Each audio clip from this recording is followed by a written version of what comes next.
রবিবার north Bengal motor কর্মী সংঘের চ্যাংরাবান্ধা শাখার উদ্যোগে ভিআইপি মোড় সংলগ্ন সংঘের শাখা অফিস প্রাঙ্গণে একটি কর্মী সভা অনুষ্ঠিত হয়। এদিনের নর্থ বেঙ্গল মোটর কর্মী সংঘের কর্মী সভায় উপস্থিত ছিলেন এলাকার বিধায়ক পরেশ চন্দ্র অধিকারী, স্থানীয় গ্রাম পঞ্চায়েত প্রধান ইলিয়াস রহমান মানিক, কোচবিহার জেল তৃণমূল কংগ্রেসের জেলা সহ সভাপতি লক্ষ্মীকান্ত সরকার, সভার সভাপতি খেলনা সিং, নর্থ বেঙ্গল মোটর কর্মী সংঘের চ্যাংরাবান্ধা শাখার সভাপতি কবিরুল ইসলাম, সম্পাদক তমির ইসলাম, উপদেষ্টা কমিটির সদস্য মুজিদ ইসলাম মজু সহ প্রমুখ ব্যক্তিবর্গ। এদিনের কর্মী সভায় নর্থ বেঙ্গল মোটর কর্মী সংঘের চ্যাংরাবান্ধা শাখার পক্ষ থেকে স্থানীয় বিধায়ক পরেশ চন্দ্র অধিকারীর চ্যাংরাবান্ধা আন্তর্জাতিক স্থলবন্দরে ট্রাক চালকদের বিভিন্ন সমস্যার কথা তুলে ধরেন নর্থ বেঙ্গল মোটর কর্মী সংঘের উপদেষ্টা কমিটির সদস্য মুজিদ ইসলাম মজু, সম্পাদক তমির ইসলাম ও সভার সভাপতি খেলনা সিং। চ্যাংরাবান্ধা সরকারি ট্রাক পার্কিংয়ে পর্যাপ্ত আলোর ব্যবস্থা করা, শৌচালয়ের ব্যবস্থা, পানীয় জল, নাইট গার্ডের ব্যবস্থা, সার্ক রোডে পানীয় জল ও শৌচালয়ের ব্যবস্থা করা ইত্যাদি দাবি নিয়েও এদিন কর্মী সভায় উপস্থিত সকল কর্মীরা সরব হন। পাশাপাশি এদিন কর্মী সভায় সংবাদ মাধ্যমের সামনে চ্যাংরাবান্ধার আমদানি ও রপ্তানি বাণিজ্যের বর্তমান মন্দা পরিস্থিতির জন্য চ্যাংরাবান্ধা ট্রাক ওনার্স অ্যাসোসিয়েশন বিরুদ্ধে ক্ষোভ উগরে দিয়ে ট্রাক সমিতিকে দায়ী করেন নর্থ বেঙ্গল মোটর কর্মী সংঘের সভাপতি কবিরুল ইসলাম মজু। এদিন চ্যাংরাবান্ধা ট্রাক ওনার্স অ্যাসোসিয়েশনের 50 জন সদস্য স্থানীয় বিধায়ক পরেশ চন্দ্র অধিকারীর উপস্থিতিতে নর্থ বেঙ্গল মোটর কর্মী সংঘের সদস্য পদ গ্রহণ করলেন। এই বিষয়ে ট্রাক সমিতির সঙ্গে ফোন মারফত যোগাযোগ করা হলে এই বিষয়ে তারা কোনো মন্তব্য করেন। তাদের সমস্যা, ট্রাকের ড্রাইভারদের নানান সমস্যা, এই সমস্যাগুলি তারা বিভিন্ন সমস্যা তারা আমাদের সামনে তুলে ধরলেন। এই এলাকার বিধায়ক হিসাবে আমার কি করণীয়, আমরা নিশ্চয়ই সেই বিষয় নিয়ে ঊর্ধ্বতন কর্তৃপক্ষের সাথে আমরা যোগাযোগ করব, যাতে এই সমস্যাগুলির সমাধান করা যায়। এখানে পানীয় জলের ব্যবস্থা নাই, রাস্তার বেহাল অবস্থা, লাইটের ব্যবস্থা নাই, এই সমস্যাগুলি তারা তুলে ধরেছেন এবং পানীয় জলের বিষয় নিয়ে তারা বললেন। এবং আমাদের টার্মিনাসের এই সামনে লোহার রডগুলি বেরিয়ে আছে এবং এখানে ভীষণ একটা খালের ব্যবস্থা হয়েছিল এবং ড্রাইভাররা সেটা সারিয়েছে। চ্যাংরাবান্ধা টার্মিনাসটা সরকারি টার্মিনাস, কিন্তু বেহাল দশা প্রচণ্ড। বারবার বিভিন্ন ব্যাটারি চুরি থেকে শুরু করে ট্রাকের নিরাপত্তা, ড্রাইভারের নিরাপত্তা নিয়ে বারে বারে নিউজ হচ্ছে এবং ঘটনা ঘটছে। তো আপনাদের পক্ষ থেকে কি পদক্ষেপ নেওয়া হবে? আমরা আশা করছি খুব তাড়াতাড়ি আমরা জেলার সাথে বসবো, জেলার ডিএমের সাথে বসবো, যে ব্যাপার নিয়ে তারাই বলতে পারবেন কত তাড়াতাড়ি এটা ঠিক করা যায়। এবং এটা গোটাটাই আগে তো জেলা পরিষদ দেখতো, এখন জেলা পরিষদের হাত থেকে তারা নিজেরা নিয়েছে। এখন আমরা দেখছি এটা কী করা যায়। নর্থ বেঙ্গল মোটর কর্মী সংঘ ড্রাইভাররা আজকে কি আপনাদেরকে সমর্থন দিল? আজকে তারা আমাদেরকে বিধায়কের নেতৃত্বে তারা বললেন যে আমরা সকলেই বিধায়কের সমর্থন। কত সমর্থন করছে? ওরা বলছে যে আমাদের এখানে 400 থেকে 500 আমরা আজকে ড্রাইভার তারা সম্মিলিত। এদের আপদ বিপদে কি আপনারা থাকবেন ওদের পাশে? না, তারা সংগঠনগতভাবে তারা আজকে সকলেই আমাদের সমর্থনটা করলেন, কিন্তু আগামীতে তারা আমাদের দলীয় পতাকা তুলে নেবে। আগামী দিনে এদেরকে কোনো মিটিং করবেন আপনি? আবার মিটিং করবো, সমস্যাগুলি সমাধানের দিকে। এই মিটিংটা কবে হতে পারে? দেখি যত তাড়াতাড়ি সম্ভব আমরা চেষ্টা করব। আগে ওইখানে ছিলাম, তো এখন আমি ড্রাইভারের সুবিধার জন্য নর্থ বেঙ্গল মোটর কর্মী মানে যেখানে একটা ড্রাইভার সংস্থা আছে এখানে আমি এই জন্য আসছি। আমরা সবাই মিলে আসছি, আমরা যারা ছিলাম ওইখানে আর কি সবাই মিলে এখানে আসছি। এখানে আসার উদ্দেশ্য কি? উদ্দেশ্য যাতে আমরা ড্রাইভার ভালোভাবে চলতে পারি, ড্রাইভারের মানে সঙ্গ দিতে পারি, আর একজনের সঙ্গ দিতে পারি, রাস্তায় যেন কোনো ভেজাল সমস্যায় মানে কোনো ভেজাল না হয়, সেই জন্য এখানে আসি। কতজন আসছিলেন আপনারা? আমরা আসছি মোটামুটি 50 জন। ওখানে কি পোস্ট ছিলেন আপনারা? কি পোস্ট ছিলেন? আমি কোনো পোস্ট ছিলাম। আপনি কি ড্রাইভার ছিলেন? আমি ড্রাইভার। ওদের সংগঠন কি বাদ দিয়েছেন আপনি? আমি এখন ওইখান থেকে এখানে আসছি। না, ওদের সংগঠন বাদ দিয়েছেন আপনি? হ্যাঁ, বাদ দিয়েছি। আপনাকে জোর করে নিয়ে আসছে? না না, আপনি স্বেচ্ছায় এই সংগঠনে যোগ দিয়েছেন? কি নাম আপনার? ধন্যবাদ। আমাদের নর্থ বেঙ্গল মোটর কর্মী সংঘের কর্মসূচি ছিল, সেটা হচ্ছে আমাদের চ্যাংরাবান্ধায় ট্রাক মালিকদের হাতে আমরা বহু হেনস্থা হচ্ছি।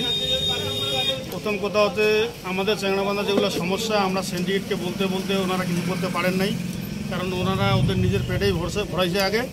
তো ঘটনা হচ্ছে আমাদের আজকে যত দাবি দেওয়া, তাই আমরা বিধায়ককে ডাকছি। আমাদের নর্থ বেঙ্গল মোটর কর্মী সংঘের থেকে ওনাকে আমরা সমর্থন করি, যত স্টাফ আছি আমরা সবাই ওনাকে সমর্থন করি এবং সমর্থনের জন্য ওনাকে ডাকছি। যেহেতু আমাদের এখানে কোনো সুরাহা হচ্ছে না, চ্যাংরাবান্ধা সিন্ডিকেট এমন পজিশনে আছে, ওরা মানে যা পাচ্ছে তাই খাচ্ছে। এখন ড্রাইভারদের কোনো একদম অবস্থা খারাপ।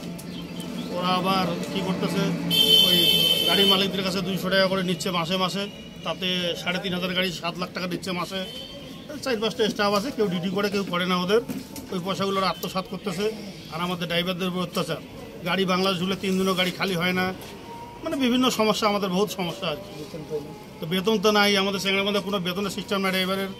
এখন মালিক, আমি আমার বাপের জন্মে দেখি নাই, আজ অব্দি 35 বছর থেকে ড্রাইভারি করতেছি, কোনো জায়গায় আমি দেখি নাই যে ট্রাক মালিকের অনুমতিতেও আবার ড্রাইভার ইউনিয়ন হয়। তাই ওখানে আমাদের কিছু ড্রাইভার ভাই ভুলবশত, কারণবশত ওনারা ওখানে কিছুদিন আগে সামিল হয়েছিলেন। তো ওনারা আমাদের আজকে ড্রাইভার ভাইরা সবাই আমাদের এখানে আসছেন। ওনারা বলছে আমরা ওইখানে থাকবো না, ওইখানে ট্রাক সিন্ডিকেটের যে সভাপতি সেক্রেটারি আছেন ওনার অধীনে চলতে হবে, উনি যা করবে তাই। তো একটা ড্রাইভারের একটা নিজের যে একটা ক্ষমতা ওইটা ওনারা পাচ্ছেন না, ওনারা অসন্তুষ্ট হয়ে যারা ওইখানে জয়েন করেছিল আমাদের ড্রাইভার ভাই, তারা আমাদের নর্থ বেঙ্গলে ফিরে আসলো। আজকে যে আপনাদের এই যে কর্মী সভাটা করলেন, এলাকার বিধায়ক পরিচ্ছন্ন অধিকারী কি বলে আপনাদেরকে? উনি আমাদের আশ্বাস দিচ্ছেন, উনি যত তাড়াতাড়ি হোক উপর লেভেলে আলোচনা করে উনি আমাদের কাজ করে দেবেন। এই যে চ্যাংড়াবান্ধা ট্রাক অ্যাসোসিয়েশন, ওটা ড্রাইভার অ্যাসোসিয়েশন খুলছে, ওই সম্বন্ধে কি বলবেন? ওইটাই তো আমি বললাম যে চ্যাংড়াবান্ধা তো দূরে কোথাও, আমি অল ইন্ডিয়া কোনো জায়গায় দেখি নাই যে মালিকরা ড্রাইভার অ্যাসোসিয়েশন খুলে, কারণ ওনারা নিজেদের সিন্ডিকেটটা ওরা শেষ করে ফেলাইছে। আজকে চ্যাংড়াবান্ধায় ভাড়া ছিল 1500, হয়ে আছে আজকে 200। আচ্ছা, আজকে 7000 গাড়ি ছিল, এক গাড়িতে 10,000 করে নিছে। এগুলো পয়সা ওরা আত্মসাৎ করে খায়া বসে আছে। আজকে কতজন ড্রাইভার আপনাদের এখানে? আজকে আমাদের এখানে 570 জন টোটাল। না, ওখান থেকে কতজন আসলো? ওখান থেকে 100 জন, সব আমার পাশেই রয়েছে, এই দেখতে পাচ্ছেন আপনারা। এনারা ওইখানে জয়েন করেছিল, এনারা এমএলএ এর কাছে আপনারা কি কি দাবি রাখলেন? এমএলএ বাবুর কাছে আমরা দাবি রাখছিলাম, যেহেতু ওনারা আমাদের গ্রামের কিংবা পাড়া প্রতিবেশীর বিধায়ক, ওনার কাছে আমরা আশাবাদী। উনি আমাদের আইরে আগেও কোনো কাজ করে দিয়েছেন, এখনও মনে হয় কাজ করে দিবেন উনি, ওনার কাছে আশাবাদী। এর জন্য ওনাকে ডাকা হয়েছে। আমাদের যেগুলা পার্কিংয়ের সমস্যা, যেমন ল্যাট্রিন বাথরুম নাই, জলের কোনো ব্যবস্থা নাই, পার্কিংয়ের 2 মুখ ভেঙে আছে, সিসিটিভি, এগুলা সিন্ডিকেটগুলো দেখবে না। ওরা না খালি ওই গাড়ি প্রতি 200 করে নিচ্ছে মাসে মাসে, আর ওরা পয়সাটা ভাগ করে নিচ্ছে। কিসের 200 টাকা নিচ্ছে সিন্ডিকেট? পার টিপে 200 করে নিচ্ছে, ওরা নিচ্ছে, ওরা জবরদস্তি, ওদের চাঁদাবাজি। চ্যাংড়াবান্ধায় গাড়ি চললে সিন্ডিকেট থাকলে 200 করে দিতে হবে। আর চ্যাংড়াবান্ধার মালিককে সিন্ডিকেট একদম ভিখারি বানায় দিছে, কারণ আমরাও তো একদিন গেলে মালিক ছিলাম। ড্রাইভার ঠিকই, আমাদেরও গাড়ি আছে, তো আমরা ড্রাইভারি হালতা ছাড়তে পারবো না। তো ওনারা পার গাড়ি 10,000 করে নিল, এরকম করে কোটি টাকা তছনছ করে শেষ করে দিল। এখন আমাদের ড্রাইভার ইউনিয়নের পিছনে লাগছে ওরা। এই যে 200 টাকা নিচ্ছে, কিসের নিচ্ছে ওরা? কিসের পিডিএফ করে কি করে ওনারাই জানে। 200 করে নেয়, আজকে 3500 গাড়ি থেকে 200 করে যদি নেয় তাহলে মাসে 7 লাখ। স্টাফ আছে 2 জন কি 3 জন। চ্যাংড়াবান্ধা ট্রাক অ্যাসোসিয়েশনকে কেউ পাত্তা দিচ্ছে না এখন, তার জন্য ড্রাইভারদের ধরে রাখার জন্য কোশিশ করতেছে। আমাদের ড্রাইভার সংগঠনকে ওইখানে একতা করতে চাচ্ছে, কারণ চ্যাংড়াবান্ধা অ্যাসোসিয়েশনকে কেউ দাম দিচ্ছে না, এখন মালিক অ্যাসোসিয়েশনকে কেউ দাম দিচ্ছে না, কেউ পাত্তা দিচ্ছে না, তার জন্য আমাদের ড্রাইভারকে ধরে রাখার চেষ্টা করতেছে। আচ্ছা, 200 টাকা না দিয়ে কি হবে? গাড়ি এক্সপোর্ট হবে না, এন্ট্রি নেবে না, কারণ টাকাটা তো ওরা ভাগ করে নিচ্ছে 3 সংস্থায়। এক্সপোর্টাররা 50 টাকা, সিএনএফরা 50 টাকা, ট্রাক সিন্ডিকেট 100 টাকা। তাহলে আপনারা এই বিষয়টা নিয়ে আপনাদের যে আমাদের মেখলিগঞ্জ থানা ওসি আছে, এসডিপিও আছে, এখানে মনে করেন কি আমাদের ডিএম সাহেব আছে, এসপি সাহেব আছে, তাদেরকে বলতেছেন না কেন? ওনাদের কাছে আমরা অন্য বিষয়ে বলছি, এই বিষয়ে এখনো বলি নাই, বলবো, এটা 2 একের মধ্যে আমরা বলবো। ওনারা যে পয়সা নিচ্ছে এটা আমরা কোনো জায়গায় বলি নাই, এখন আমাদের বলতে বাধ্য হচ্ছে। হ্যাঁ, ধরছি আমরা পার্সোনালি, ওনাকে বলছি, উনি বলছে আমি বিষয়টা দেখতেছি। হ্যাঁ, বলা হয়েছে, ওনাকে বলা হয়েছে, উনি বলছে আমরা পার্সোনালি ব্যাপারটা দেখতেছি। ওনার যে বিধায়ক আমাদের ভালো আছে, ওনারা আমরা সাপোর্ট করি, পরেশবাবুকে আমরা সাপোর্ট করি জন্য ওনাকে আমরা ডাকছি, কারণ পরেশবাবুকে দিয়ে আমাদের কাজ হবে, এগুলো চোর চুট্টা দিয়ে আমাদের কাজ হবে না। মালিক চ্যাংড়াবান্ধার মালিকেরা ভিখারি বানাই দিচ্ছে। লাস্টে বললো 10,000 করে দাও, ফটাফট গাড়ি আনো, আর কোনো গাড়ি নেওয়া হবে না। তারপরে ওই গাড়ি নিয়ে বন্ধ করে দিল।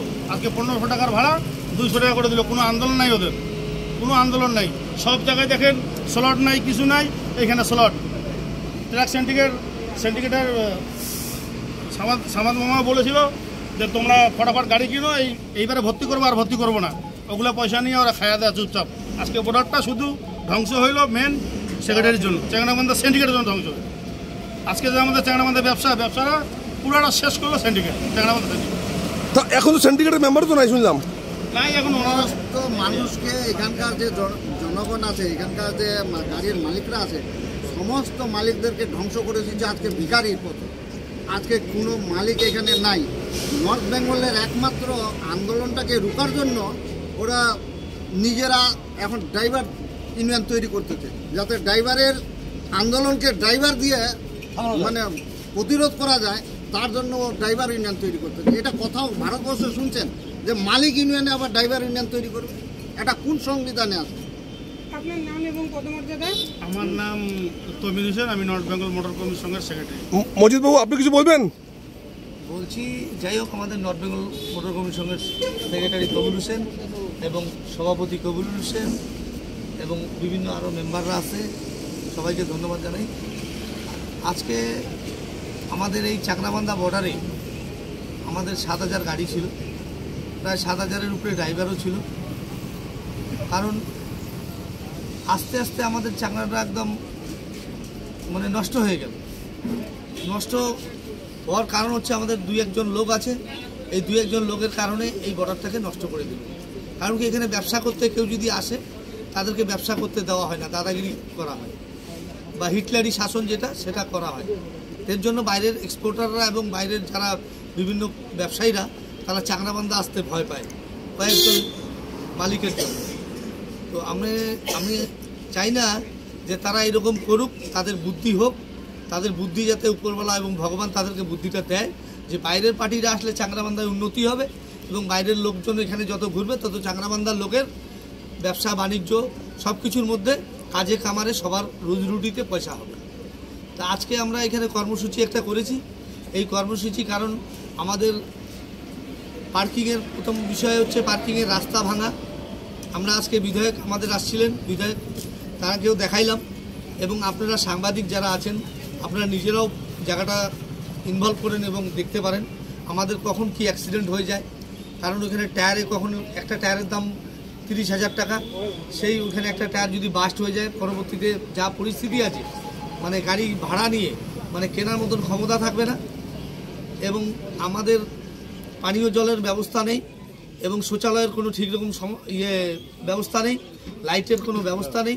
মাঝখানে আমরা একটা ডেপুটেশন দিয়েছিলাম, আমরা থানায় ওসি সাহেবকে দিয়েছি, এসডিও সাহেবকে, বিডিও সাহেবকে এবং আরও বিভিন্ন ডিএম সাহেবকেও দিয়েছি। তো আমরা এগুলা ডেপুটেশন দেওয়ার পরে আমাদেরকে বলছে কাজ হবে, আস্তে আস্তে একটু আমরা দেখছি। আজকে সেটাও আমরা আবার কর্মসূচির মাধ্যমে আমাদের এখানে লোকাল বিধায়ক ছিল পরেশবাবু, তাকেও আমরা জানাইলাম ব্যাপারটা। এবং আমাদের এই পার্কিং থেকে 0 পয়েন্ট অবধি যাওয়ার সময় নাই একটা জলের টিউবওয়েল, নাই একটা শৌচালয় বাথরুম। কোনো সময় যদি কোনো ড্রাইভাররা যায়